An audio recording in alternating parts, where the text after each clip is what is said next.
ก็เศร้ามานี่ผู้ข้ามาทางเฮือนเลยมาว่ามัจจาบริเวณชั้น 2มื้อนี้พาเบิ่งพาผสมเครื่องรางของผู้ข้าในเฮือนเลยผู้ข้าเป็นคนถือศีลแต่เพราะว่าบ่กินเนื้อสัตว์เนาะงัวควายไว้ไงก็เลยมีพระมีในเฮือนในศาลพระเหรียญหลายไว้ไงสะสมรุ่นสะสมได้ผู้ข้านี่มีรุ่นสะสมได้นี่พระสงฆ์องค์เจ้าหลายในเฮือนในศาลนี่ไปใส่ก็สิติดแต่พระสงฆ์องค์เจ้าได้พันไปนี่ได้นี่ล่ะพระบริเวณบ้านประคาบ้านป่าทองคำพระสมพระเหรียญสะสมไว้หลายปีไว้ง่ายสะสมไว้หลายปีได้ในกระดานนี่ไปใส่กระถือที่โตผู้ข้านับถือศาสนาพุทธอันนี้ก็เขาเอา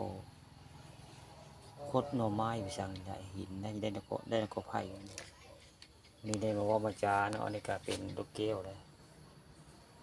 บริมาเสร็จเป็นหลายมือโมปกติจะเสร็จจริงงามคุณได้ลูกเกลียวกันนี่ได้มาในคุณซาได้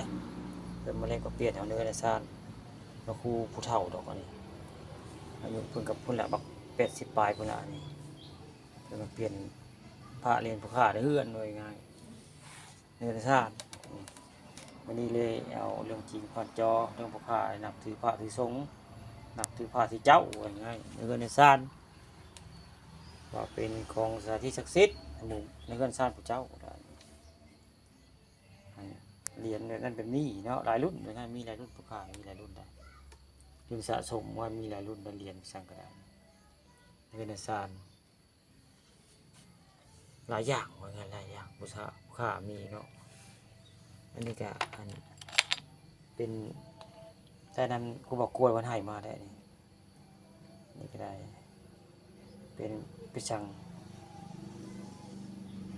จักเริ่มปิชังเล็กไหลปิชังผู้ค้าก็จักดอกนี่เป็นของคำของคูดเลยงานในก็จะสร้างผู้ค้าปานคำผสมแล้วก็มีอันพระทำที่ได้ที่ได้มานำมาคุละไว้นะที่อันไปเห็นพญานาคอยู่วัดนคุละก็ได้อยู่ได้พระหินได้มานานหลายปีอยู่ได้มีปรากฏการณ์ผู้ค้าเห็นพญานาคกลางเว้นอยู่ในอันกุฏินคุละได้นคุละมงคำตำบลนาตาลคนยังบริเสียชีวิตในคุละยังอยู่ได้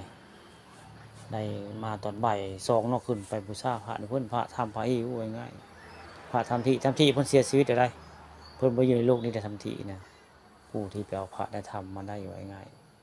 ผู้ข้าว่าต้องคำประชุมเรื่องมาวาจาเรื่องพระเรื่องสงฆ์สิ่งลี้ลับไว้ง่ายผู้ข้าเห็นบุคือบ้านคือเมืองไว้ง่ายเห็นอะไรเทื่อได้ไปอันพาลายก็เจอได้เจอสิ่งแปลกปลอมบนหน้าเสี้ยวเซนก็เห็นเนาะเดี๋ยวไปอันพาเด่นก็เห็นคือกันเห็นแปลกประหลาดว่าง่ายไปเห็นคนแล้วก็หายตัวเราเห็นยาคู่ยวัดอันพาลายก็เห็นแล้วเห็นซึ่งหน้าว่าง่ายครั้งแรกไปเห็นพญานาคได้อยู่วัดนคุระบ้านม่วงคำตำบลนาตาลเห็นเวทซึ่งหน้าจะได้ปรากฏกายเห็นมีเสียงบางคือบางไพในดังจัดแล้วก็เป็นควันและปรากฏกายเห็น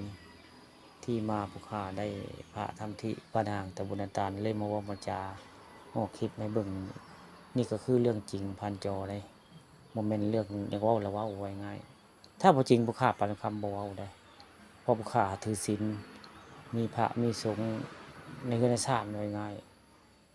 พระเจ้านี่เป็นคนนิสัยว่าคำใดก็จะคำนั่นได้ผู้ข้านี่มันสิเฝ้าอย่างอื่นไปบ่ได้เนาะนี่แหละคือพระทำที่แล้วนี่พระทำที่นี่วันนาอ่างตำบลนาตาลนี่แหละพระทำที่โคงเท่เลยเป็นพระหินแต่ว่าขาทาสีทองให้แล้วนี่ก็พระทำที่พระนางตำบลนาตาลอำเภอเตางอยพระลี้ลับ